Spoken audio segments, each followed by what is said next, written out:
If you are an aspiring coach trying to figure out what your niche is, listen up. These common questions could be costing you clients and holding back your potential. All right, let's go. This is another episode of Q&A with Erica. Over the next, let's see how many days we have left, like 57 days. We're going to be doing some live Q&A. So if you have any questions, any comments that you want to make, send me over a DM. Love to hear what your questions are. We'll be talking about building your coaching business. So starting with your niche and moving right in.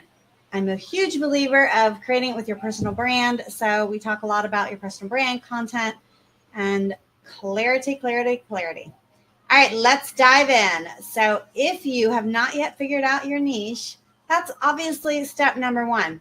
Believe it or not, if you are 5 years into this and you're like, I really don't know what my niche is, you are not alone. It is totally normal.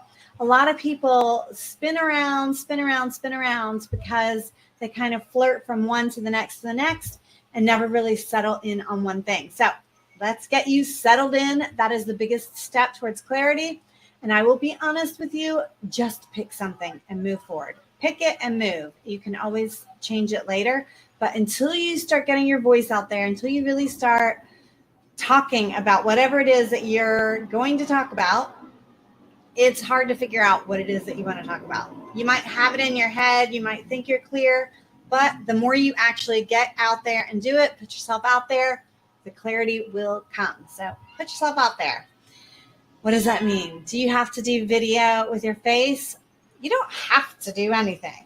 Let's be honest. You really don't. However, with AI and everything else coming out, it is definitely your best bet to stand out. Remember, that sea of coaches is right here. You're looking at everybody else doing the exact same thing. How can you pop out of that and get yourself up to here? Live video. Or just video, it doesn't have to be live. All right, so let's talk about some ways that are some mistakes that could be costing you. First one is ignoring your passion. And I'm going to talk about this for a while. So I started back in the day in 2007, worked with a lot of local businesses, which I loved. It was fun. It was exciting. Everything was new back in 2007. We had to build, like a separate thing for a mobile website and a regular website. There weren't, just smooth operation like it is now. So there was a lot of things different. People didn't even know what digital marketing was. It was the Wild West. But it was exciting because it was the Wild West. Nobody knew what was going on. And that definitely kept my interest. I learned a ton. And going into the businesses became a fun way to solve a puzzle to me. Like, how can you, how many different ways can you figure out to get to the bottom line and make some more profits for this company? And there are a lot. And I think that's fun. I still absolutely 100% love that. But I don't even remember how long ago I wanted to coach coaches. And I remember guru after guru after guru telling me I couldn't do that because that's not really what I was doing. Well, chicken and the egg, right? And I let myself get into that spiral. So the first thing I want to tell you is the biggest mistake is ignoring your passion. Once you figure out like what you're so excited about, you go to bed thinking of ideas. You wake up early thinking of ideas. You're not going to have this problem of, I don't know what to post. You're going to have so much to talk about. You're not going to be able to stop talking about it. Maybe you need help with clarity. Maybe you need help with, clarification of niching it down, of really dialing it in so you're not all over the map. I get that. We're all like that. But if it's about something that you're passionate about, you're going to love wanting to talk about it. And it makes it so much easier.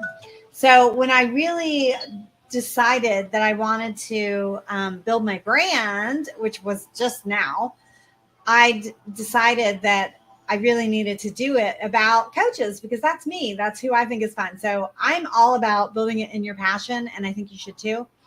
So a lot of coaches will pick pick a niche because it's trendy or they know that they can make profits in it, and they're going to overlook what they really truly love, what they're passionate about. What do you truly desire? So I love that show. Anyway, passion drives engagement. So if people can hear it in your voice, they can see it in your face, they will resonate with it if they're your people.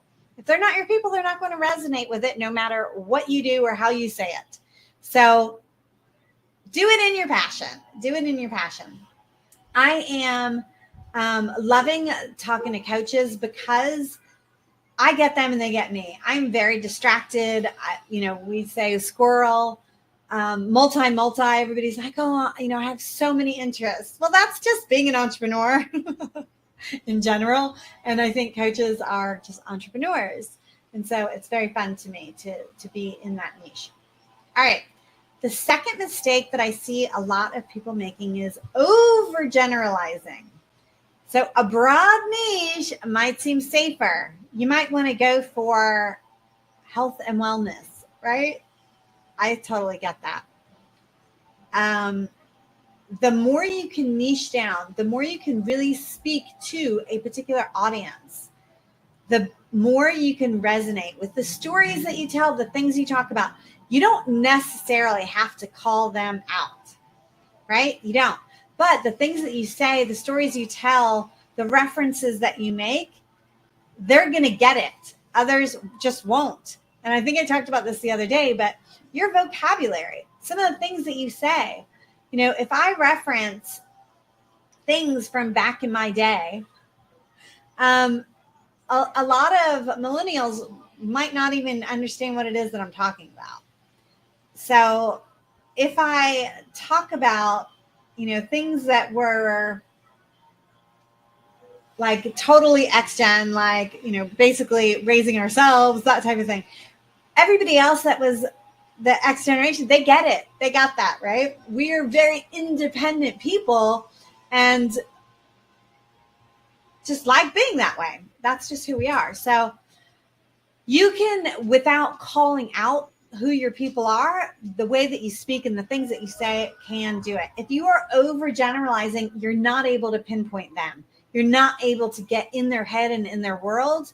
And remember, it comes down to marketing. Everything comes down to marketing. And to be able to market to your people, you really need to let them feel seen and heard. And to be able to do that, you need to understand them and you need to speak in their lingo and you need to have stories that resonate with them, blah, blah, blah, blah. You cannot do that if you are overgeneralizing. So do not overgeneralize. All right, next mistake I see is neglecting market research. Sometimes we get so caught up in what we think is the best idea. We've all been there. What we think is the best idea, what we think that they need, what we think that they want. So failing to really, truly understand the needs and challenges of your target audience, it can result in maybe a niche that lacks demand, like there's not even really a demand for what you're talking about. That could be. It could be the things that you're putting out there just are not resonating because you're not doing that market research. You're talking about problems that you think are their problems when they're really not their problems. You want to do market research. And there's a lot of ways to do that. But if you already have an audience, just ask. That's one of the best ways. Just ask.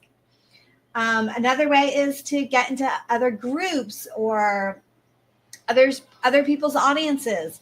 Ask people who you know that are kind of like your avatar. Find those people that you know, go to networking events, find your perfect avatar, ask them questions. There's a lot of ways that you can do market research without paying a market researching firm, right? But do it yourself. Get on as many calls as possible. I love ManyChat as much as everybody else, but this is one of the things that a lot of newer people are like, oh, we have to have all the systems and everything else.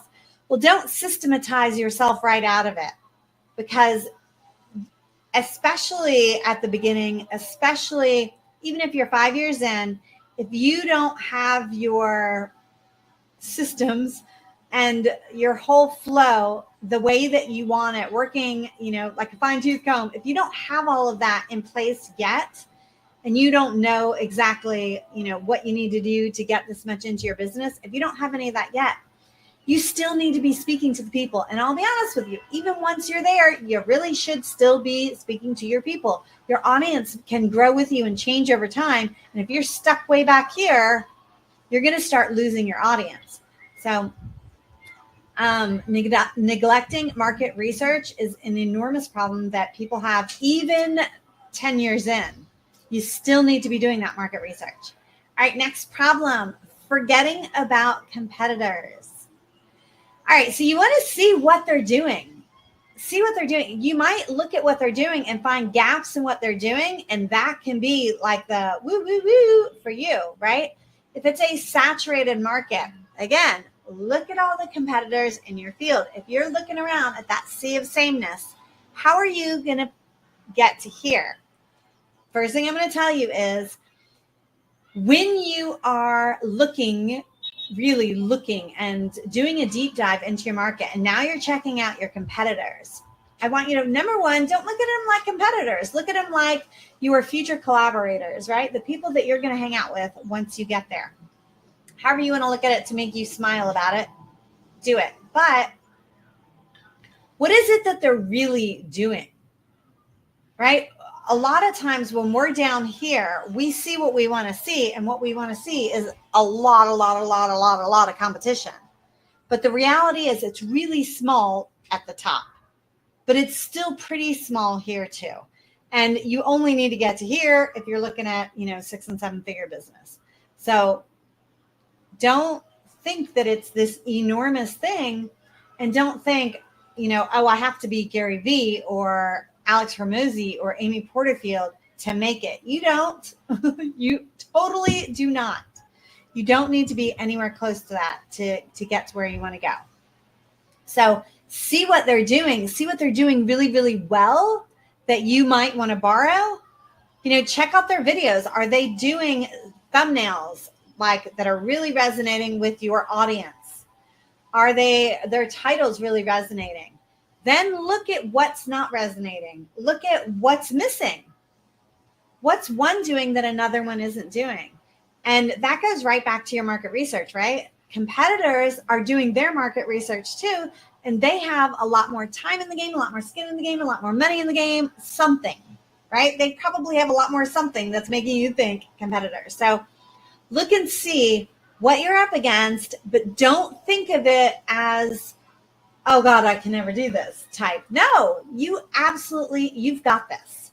I promise you, it's a lot smaller here than you really think it is once you get going. But you'll never get there until you start getting there. Think about how many people in your niche, in your world that you can really name. I guarantee you it's 5, maybe 10 maximum. And some of those are like up at that top, like I was naming, right? But how many of them here can you name? It's a handful.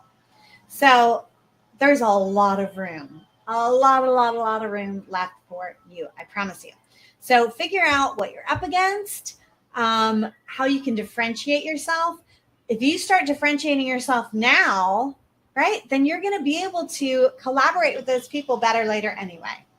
All right, next problem, rushing the process. We all want to move from A to Z in 2.2 seconds, right? Think about this. If you are 50 years old and overweight, did it take you a day, a week, even 6 weeks to gain all of that weight? My guess is going to be probably not. So why is it that you think that all of a sudden you can take this magic pill and lose the weight overnight? It's not going to happen, especially if you want to do it right and you want to keep that weight off long term. Same thing with your business. If you really want to build a business, not just a hobby, not just the flash in the pan, like the 45 record, what do they call those one hit wonders? That's not what you want to be. You don't want to go viral once and never be seen or heard from again. You want to build a business where, if I do these particular things, I'm going to have this much money coming in. If I add this to it, I'm going to add this to it. You want to build your business so that very, very well what's going on and what's happening this month, next month, and the month after that. You can't do that by rushing the process. You cannot do it by rushing the process. So don't feel pressured to pick your niche. I want to say that, but I also want to say just pick it all at the same time. Why? Because I'm a coach and I'm distracted. No, the real reason is because more than likely, if you're just starting off, you're going to switch it. If you know some coaches that have been in the game for a while, ask them what they started out doing.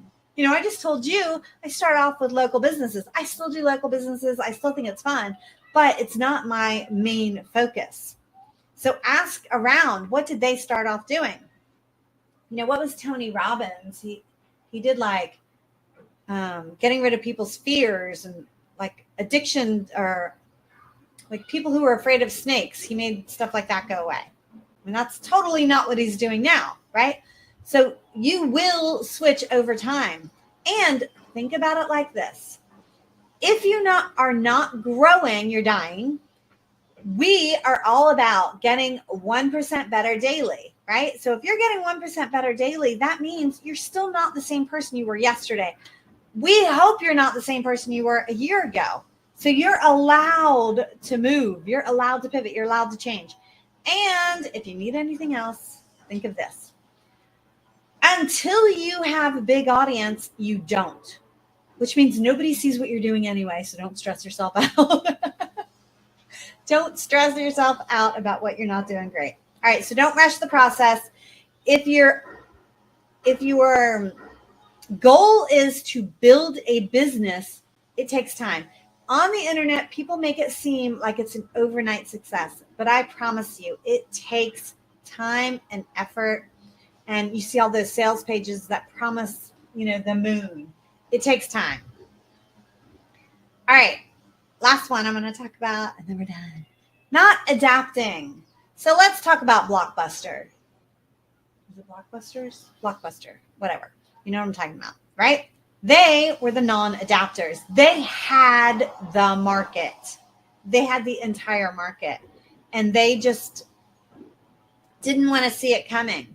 So how many of you don't want to use AI? How many of you think like, oh, you know, I don't want to do that. I don't want to use bots. There are a lot of people out there doing a lot of really ugly, bad things with AI and bots and everything else. I agree. I'm not going to say that there aren't. However, there is a space for it. There are times when it is amazing and you should be using it. So make sure that you adapt.